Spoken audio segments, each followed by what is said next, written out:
Hey, what's up guys? So in this video, we will see how to fix SIM contacts not showing on the Oppo A5x. Now, if you cannot find the contacts of your SIM card on your smartphone, now to fix this issue, just open Google Contacts on your smartphone. As you can see, we cannot find the contacts of the SIM card on our smartphone.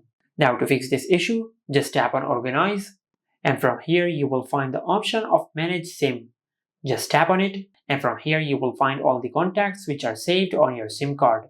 Now just select all the contacts which you want to import from your SIM card to your smartphone, then tap on Import. Now if you want to import the contacts from your SIM card to your smartphone and then delete them from your SIM card, just tap on Delete. And if you want to import the contacts and also keep them in your SIM card, just tap on Keep. And once you do that, you will import all the contacts from your SIM card to your smartphone. Just like that.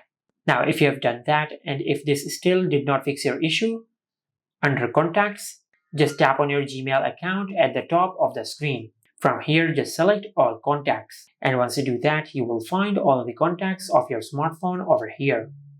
And this is how you can fix SIM contacts not showing on the Oppo A5x. Make sure to like, comment, and subscribe. Thank you for watching.